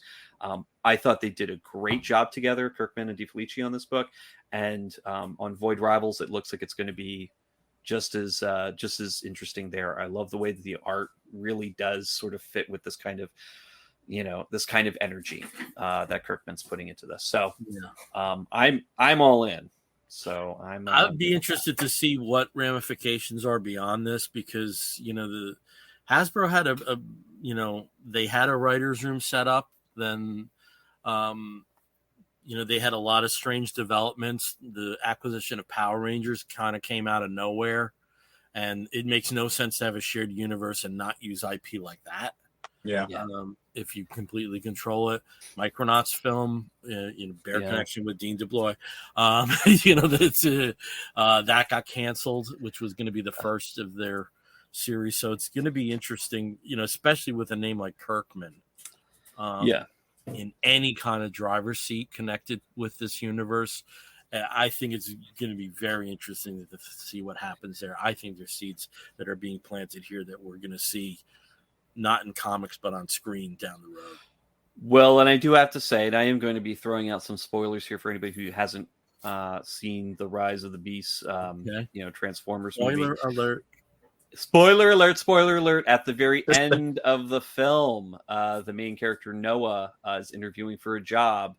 And the interviewer knows about all of his adventures with the Transformers, in the setting, where they were fighting against the evil Unicron and Scourge. And it's revealed at the end, he gets a business card. And as the wall opens up and there's this whole hangar bay with these, ships and all sorts of people in uniform and whatnot, he flips the card over and it is G.I. Joe. So they've already planted those seeds. So it's already in the films that Transformers and G.I. Joe are now going forward are very obviously related. It's a good thing they did not try to do that with the last G.I. Joe film that came out, which was the Snake Eyes movie. That was which I still haven't seen. I have not. There's no rush. It's not going anywhere, and and it didn't go anywhere in that movie either. It wasn't terrible. Don't get me wrong. It was not a terrible movie. I'm not screaming for my money back on it, but it just, unfortunately, I think they wrote themselves into a couple circles and just didn't really know what to do with it. Yeah. But yeah, so Transformers, the latest Transformers movie. Here it is, 100% obvious, 100% clear. They are connected to G.I. Joe now in the films. And so here they are in the comics with Image just out with a bang in the first issue. So, pretty cool. I'm looking forward to the rest of this. Okay, cool.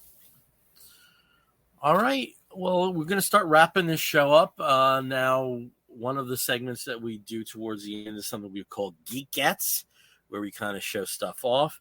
I've been showing off a Geekette the whole night. So let me just stand up a little bit so you get a better sense of this.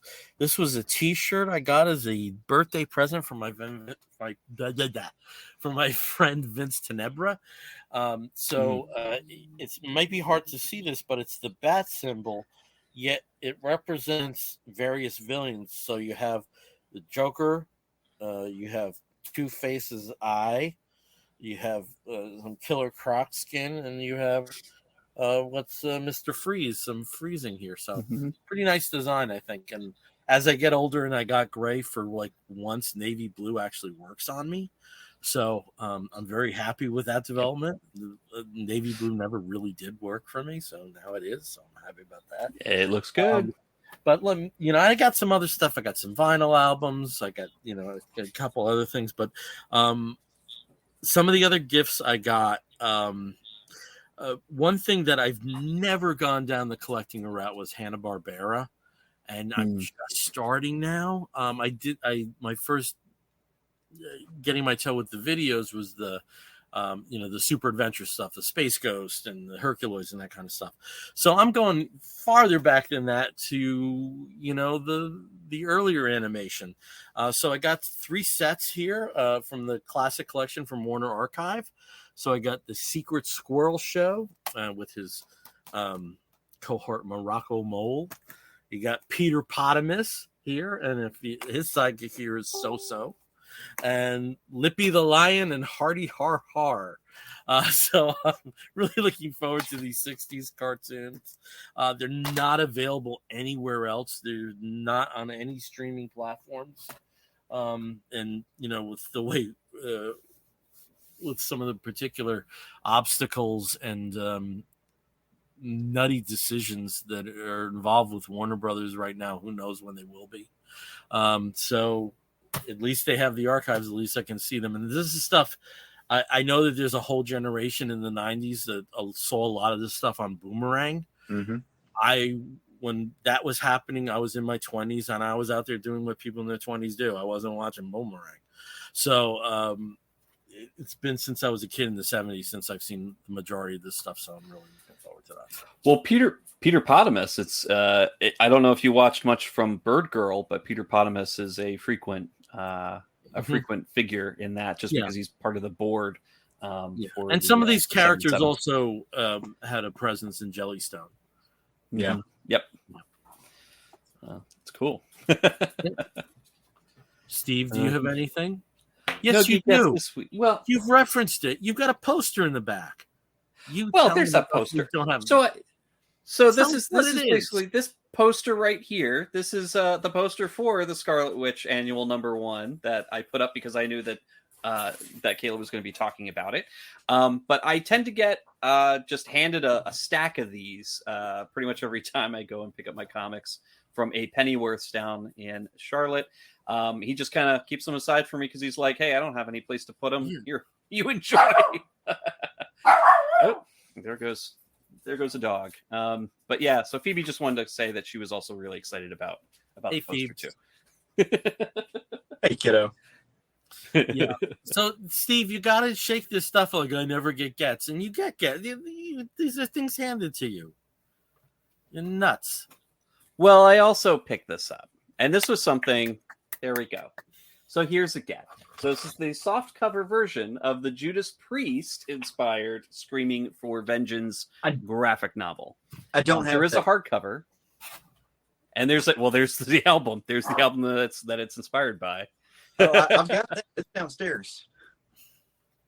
Yeah, I got the vinyl in the bunker, and I saw this tour. That's how old I am. I saw this tour, and you want to know who the opening act was in October 1982? Iron Maiden. I was gonna say Uriah Heep, but nope. Iron Maiden. And what album were they promoting? The Number of the Beast. Yep. So I saw the most metal show of all time. So, but talk about this. Hopefully Phoebe doesn't want to interject, but basically, this is an interesting book. It takes a lot of inspiration from the lyrics, from the concept, all of that about a low-level engineer living in a ring of these cities that are orbiting the Earth. And I gotta apologize because I have to, grab this dog. Oh, no, I might not have to. So basically, he discovers that the power source that's keeping all these cities alight is slowly decaying, and he needs to figure out a way to do it. Well, of course, the people that he tells are unfortunately corrupt, they knock him down to the planet Earth, where he's down with the little people and decides that he wants to take his revenge. It's a cool book. It's a wacky concept. I love it. Who puts it out? Z2 Comics. So yeah, check it out again. Okay, cool. How about you, Caleb? I've got a few things, yeah. So I'll start with the vinyl that I have. I got some new vinyl. This is the new album, and it's kind of an original album, a debut album for the artist Sir Chloe. The album is called I Am the Dog. Very cool, very kind of alt-rocky, a little bit of industrial thrown in there. Reminds me sometimes of Sonic Youth in some moments, just, with especially when they have some of their female-led songs like Bull in the Heather or something like that. There's a lot in there. Really enjoy it. Spotify fed it to me at one point, so I picked up the album. I really like this album. I've listened to it multiple times and will continue to do so. Only thing that keeps me from listening to it over and over again is what is right now my favorite new album of the year, and that is Weather Vanes by Jason Isbell and the 400 Unit. Beautiful Americana. He's an amazing songwriter. I can't listen to this without just crying incessantly, as is true with most of his albums. He is a brilliant songwriter. If you've never looked up his stuff, check it out. Like I was never a Drive-By Truckers fan, but I retroactively have become, because I really like Jason Isbell. And then last but certainly not least is a little toy action from the fine folks over at NECA. I got the Brooklyn action figure, and with all of his awesomeness all up in there. So was very Was very happy to get this. I've got the rest of his clan hanging out with me behind there. But dude, if you've never seen these, if you are a Gargoyles fan, as I know you are because you love me, like these are crazy, right? Like these are awesome. I still can't believe we're all voting for Gargoyles #1 for the next Eisner Awards. It's going to be great. But yeah, that's my Geek Gets for the week. Man, he got some thighs on him. Yes, yeah, she did. Every day is leg day for Brooklyn. All right, well, we're going to wrap this show up with our last segment, which is something we call the woofs of the week. In the bear community, if you find a fella attractive, you woof at him.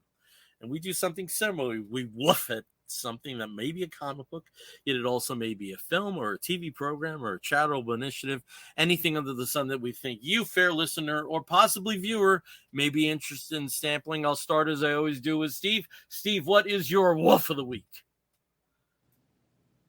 Well, my woof of the week is going out to a film that just was released on Netflix, and it is based on a graphic novel.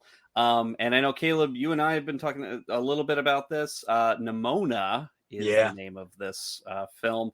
Put out on Netflix. It is just an absolute joy, nonstop from second one to the final credits. I love this film. It does change a little bit from the graphic novel, of course, but I think the adaptation that they made here is stellar. Front and center is the relationship, obviously, between Nimona and Bal, but also they do not shy away from the love story between Bal and Goldloin. They really are very clear about Nimona's sort of sense of identity, where she is neither girl, boy, she's everything. She is, beyond gender, beyond, classification. But I absolutely love this film. The action is great. The design, the sort of like mixture of sci-fi and medieval, the gags, in the background, a cereal commercial with the dragon. Like it's so much fun. Her transformations, her dialogue, everything's wonderful. Riz Ahmed and Chloe Grace Moritz are the lead voice actors in this, and their rapport and their delivery of all the lines. It's just, you just love these characters. You love them from the first second that you meet them. So I think this was excellent. I am so excited to recommend this to every person that they must see it. If you've got kids, kids are going to love her antics because she's wild, but also be prepared to cry your eyes out several times in this movie. Absolutely love it. Nimona, available on Netflix right now. All right, nice. All right, let's go over to Caleb and Banner. Caleb, that's not Banner. I'm sorry. This is Emmy. That's Ann. That's my different floof. So yeah, she got the good ears. I've been absent from a few episodes, and so I was trying to think about what a good woof of the week would be for tonight. And I actually picked out a comic to talk about, but Bill spoke about it the last episode. So I've got a little couple of them. So the first woof of the week goes out to The Rocketeer, which you should go listen to Bill talk about it. And actually, I should go listen to Bill talk about it. I listened to it yet. It's an amazing book. There's a trio of stories by some great artists, and it ranges. Interestingly enough, I was reading a tweet, or not a tweet, a Facebook from a very prominent artist that most everybody knows. And he was talking about the difference in, and of course I can't think of his name when I want to, he's talking about the difference in nostalgia versus sentimentality. This ranges the gauntlet from nostalgia to sentimentality.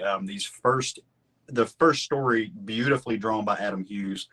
Nothing wrong. Like I adore this.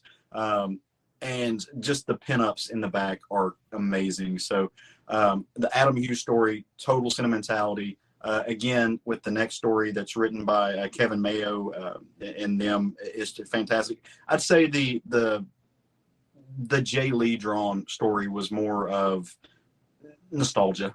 So I had fun with it all. Just really, really good stuff. And then there's, I want to send a woof out to you guys. Like I've had a really tough couple of weeks. lost a very dear person, and everybody knows that we are friends on this show. We're bonded by comics. We're bonded by the things that we really enjoy as far as popular culture goes. But we talk every day. For those of you who don't know, like, we have our own little chit chat, and we check in with each other every day, and we talk about more than just this stuff. We talk about life.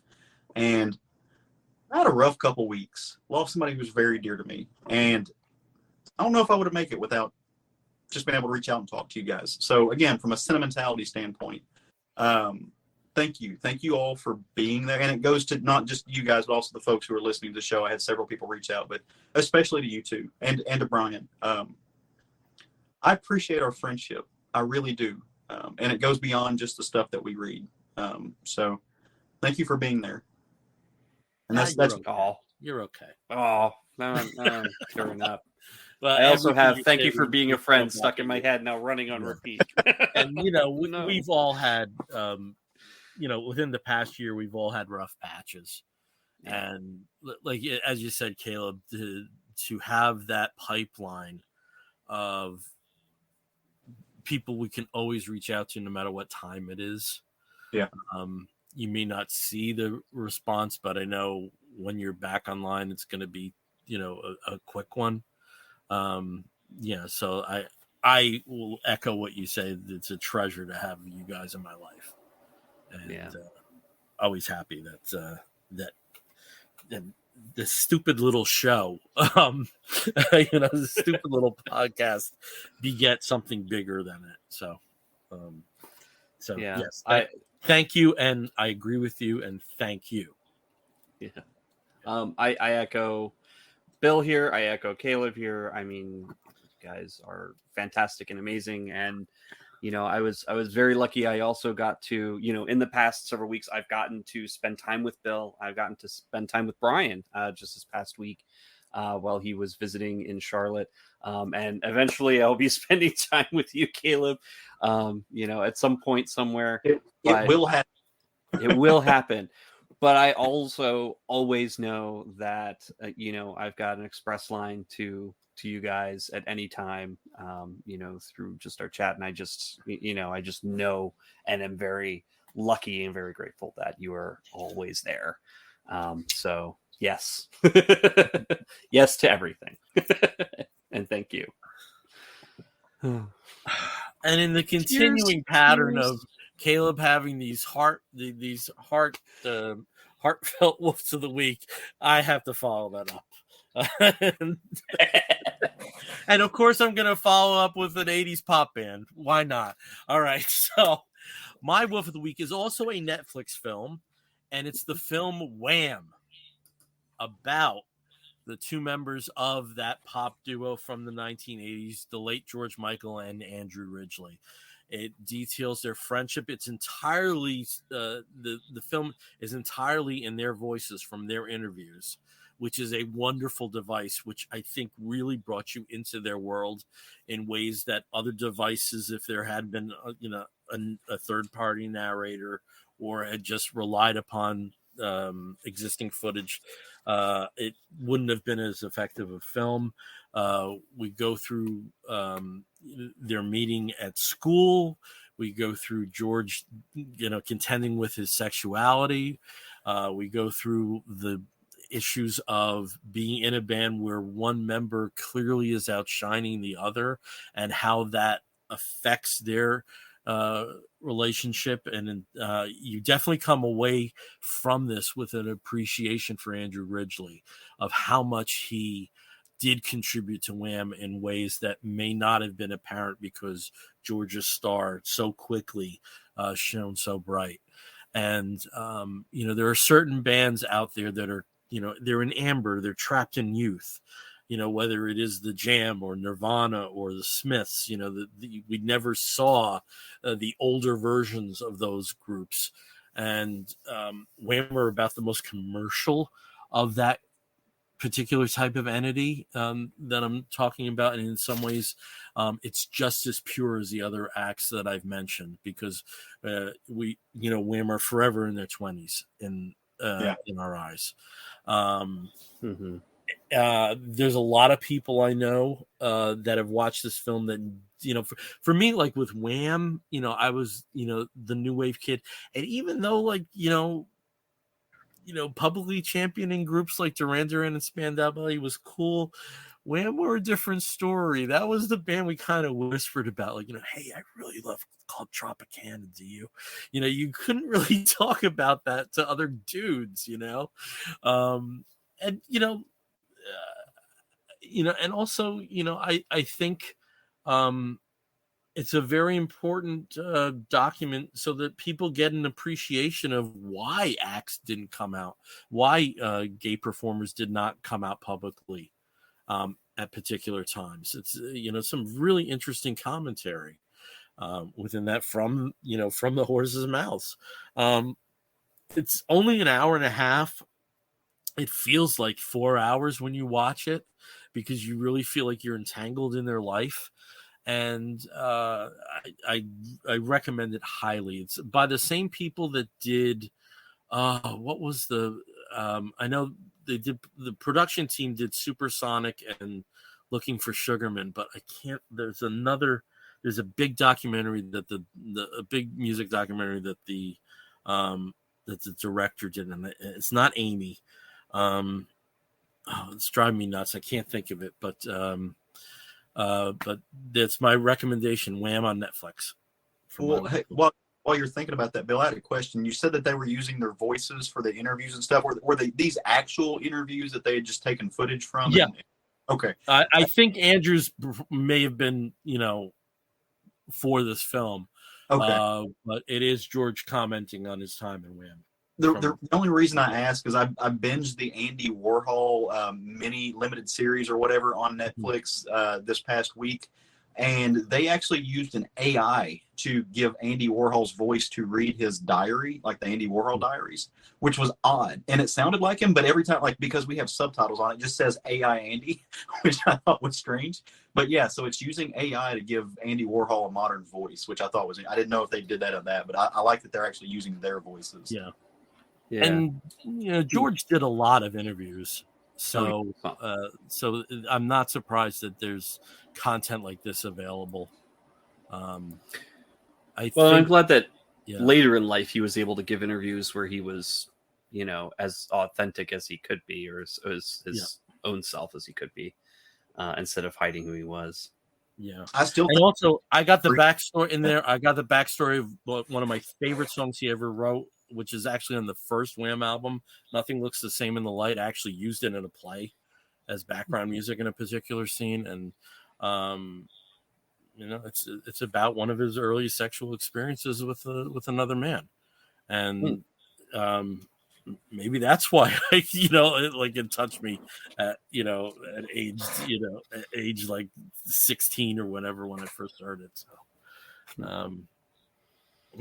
so Wham, go watch it. It's good. All right, so we're wrapping this one up. Again, we are the Comic Book Bears podcast. You can find us on the Twitter and the Tumblr and the Instagram, and by the time you listen to the audio version, on the thread as Comic Book Bears podcast. If you want to listen to us, you can do so by downloading us through Apple Podcasts, listening to us through Stitcher Radio and many of the other podcasting platforms. If you've been following the news, Stitcher is coming to an end in August.